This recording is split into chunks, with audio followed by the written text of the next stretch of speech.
ഇന്നത്തെ ഏറ്റവും പുതിയ വീഡിയോയിലേക്ക് ഇവർക്കും സ്വാഗതം. തലൈവർ രജനീകാന്തിന്റെ നായകനാക്കി ലോകേഷ് കനകരാജ് സംവിധാനം ചെയ്ത വലിയ പ്രതീക്ഷകളോടെ കേരള ബോക്സ് ഓഫീസിൽ ഉൾപ്പെടെ റിലീസ് ചെയ്ത സിനിമയാണല്ലോ കൂലി. ഒരു രജനീകാന്ത് സിനിമയുടെ മികച്ച റെക്കോർഡാണല്ലോ സിനിമ ആദ്യ ദിവസം കേരള ബോക്സ് ഓഫീസിൽ നേടിയെടുത്തത്. രണ്ടാം ദിവസം സ്വാതന്ത്ര്യ ദിനത്തിലും മികച്ച കളക്ഷൻ തന്നെയാണ് 5 കോടിയിലധികം ഗ്രോസ് നേടിയെടുത്ത കൂലി കേരളത്തിൽ നേടിയെടുത്തത്. എന്നാൽ ഇന്ന് ശനിയാഴ്ച മുതൽ സിനിമയ്ക്ക് കേരളത്തിലെ കളക്ഷൻ ഇടിവ് കാര്യമായ രീതിയിൽ സംഭവിച്ചുകൊണ്ടിരിക്കുകയാണല്ലോ. ഇന്ന് 3 കോടിയിൽ പരം കേരള ഗ്രോസ് ആണ് നമ്മുടെ എസ്റ്റിമേറ്റ് റിപ്പോർട്ടുകൾ പ്രകാരം സിനിമ നേടിയെടുക്കാനായിട്ട് ഒരുങ്ങുന്നത്.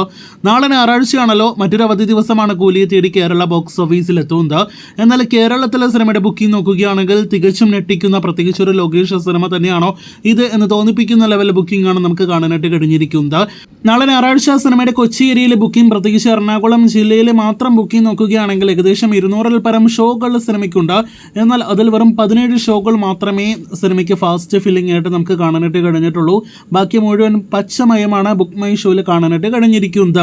അപ്പോൾ സാധാരണ തിങ്കളാഴ്ച വീണോ എന്നൊക്കെയാണ് പറയാറുള്ളത് എങ്കിൽ ഞായറാഴ്ച തന്നെ സിനിമ ഏകദേശം വീണ അവസ്ഥയിലാണ് കാണാനായിട്ട് കഴിഞ്ഞിരിക്കുന്നത്. എന്തായാലും എത്രത്തോളം സിനിമയുടെ കേരള കളക്ഷൻ മുന്നോട്ട് പോകുമെന്നാണ് ഇനി നാം ഉറ്റുനോക്കുന്നത്.